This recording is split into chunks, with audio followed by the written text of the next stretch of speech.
Israel ने Iran पर क्यों किया हमला? क्या इसराइल ईरान पर कब्जा करना चाहता है या वजह कुछ और है? इसराइल के ईरान पर किए गए हमले के सभी फैक्ट को हम इस वीडियो में डिस्कस करने वाले हैं, तो इस वीडियो को पूरा देखिए और हमारे चैनल को सब्सक्राइब करें। दोस्तों, रूस यूक्रेन युद्ध के बीच इसराइल को एक बड़े खतरे की चिंता सता रही है। इसराइल और ईरान के बीच का तनाव किसी से छिपा नहीं है। भले ही दोनों देशों के बीच सीधे तौर पर आमने सामने से संघर्ष देखने को ना मिलता हो, लेकिन किसी अन्य मामलों के जरिए एक दूसरे पर हमलावर रहते हैं। अब दोनों देशों के बीच फिर से तनाव बढ़ने लगा है, जिसका कारण पश्चिमी एशिया में बढ़ रही वर्चस्व की लड़ाई है।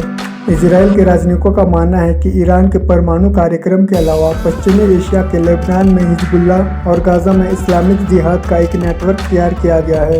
एक खबर के मुताबिक ईरान हिजबुल्लाह संगठन यूक्रेन युद्ध में रूस की मदद कर रहा है, जिससे दोनों खुद को मजबूत और सुरक्षित रख सके, लेकिन इससे इसराइल और पश्चिमी एशिया को नुकसान हो सकता है।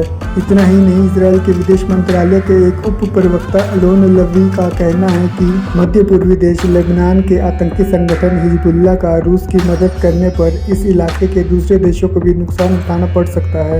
इसके अलावा अलोन लवी ने बताया है कि ईरान मध्य पूर्वी देशों के अलग अलग इस्लामी संगठनों तक आर्थिक सहायता भी पहुंचा रहा है। गाजा का इस्लामिक जिहाद संगठन, लेबनान का हिजबुल्लाह का आतंकी ग्रुप, सीरिया का शिया मिलिशिया ग्रुप और यमन में यूथी संगठन को ईरान मदद कर रहा है, जिसका कारण पूरे मध्य पूर्व में उथल पुथल बढ़ रही है। इजरायली राजनयिक ने चिंता जताते हुए कहा है कि मिलिटेंट ग्रुप हिजबुल्लाह के पास 1 लाख से ज्यादा रॉकेट उपलब्ध है, जो एक बड़ा खतरा है। साथ ही इजरायली रक्षा बलों के एक ब्रिगेडियर जनरल के मुताबिक हिजबुल्लाह इजराइल के लिए एक बड़ा खतरा पैदा कर सकता है। उसके पास काफी मात्रा में सैन्य उपकरण उपलब्ध है। संगठन में मौजूद सभी आतंकी काफी अच्छे तरीके से प्रशिक्षित है और यदि हिजबुल्लाह के साथ युद्ध होता है तो ये दोनों पक्षों के लिए विनाशकारी साबित हो सकता है। बता दें कि हिजबुल्लाह को ईरान की तरफ से सैन्य ट्रेनिंग, हथियार और आर्थिक सहायता मिलती रहती है। सीरिया भी इसकी मदद करता आया है और इन देशों से इसराइल का हमेशा तनाव बना रहता है।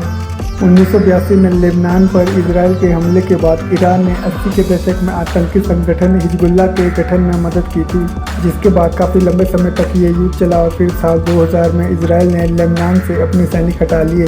लेकिन फिर साल 2006 में इसराइल ने 1 महीने तक हिजबुल्लाह के साथ लड़ाई लड़ी। हिजबुल्लाह कई सालों तक इसराइल के कब्जे को हटाने के लिए लड़ता रहा है।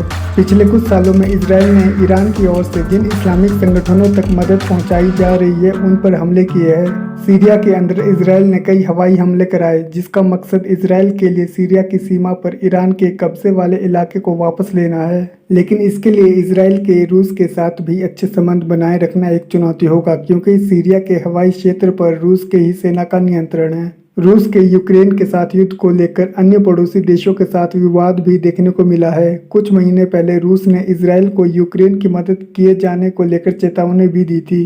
रूस ने इसराइल को चेताया था कि यदि इसराइल यूक्रेन को हथियार सप्लाई करता है तो उसके साथ उसके संबंध खत्म हो जाएंगे। हालांकि इसराइल ने यह साफ किया था कि उसकी ओर से यूक्रेन को किसी तरीके की हथियार की कोई मदद नहीं पहुंचाई जा रही। उधर ईरान का मानना है कि सीरिया में रूस उसके लिए स्थिति खराब कर सकता है। ईरान यूक्रेन के साथ सहानुभूति भी रखता है, लेकिन उसे रूस के साथ अच्छे संबंध रखने की भी जरूरत है। दोनों देशों के बीच चल रहे युद्ध का नुकसान ईरान को भी उठाना पड़ रहा है। इसराइल के एक वरिष्ठ राजनयिक के मुताबिक एशिया और यूरोप में ईरान, तुर्की और इसराइल 3 महाशक्तियां हैं, जिसमें ईरान एक बड़ी चुनौती है, जबकि तुर्की को एक चुनौती से एक अवसर में बदलने में हम कामयाब रहे हैं। फिलिस्तीन चुनौती नहीं है, ईरान हमारे लिए मुश्किलें बढ़ा सकता है। ईरान यदि परमाणु खतरे की सीमा तक पहुंचता है तो इसराइल का अस्तित्व खतरे में आ जाएगा।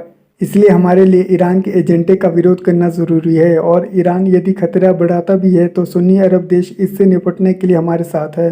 बता दें, प्राचीन काल में ईरान और इसराइल के बीच अच्छे संबंध रहे थे, लेकिन ईरान की क्रांति और राजशाही शासन का खत्म होना ही दोनों देशों के बीच दरार लेकर आया। ईरान एक मुस्लिम बहुल्य देश है तो इसराइल एक यहूदी देश है। ऐसे में जब ईरान में इस्लामिक क्रांति आई तो इसराइल और ईरान के बीच आपसी रिश्ते खराब हो गए और मौजूदा समय में दोनों देश एक दूसरे पर हमला करते रहते हैं।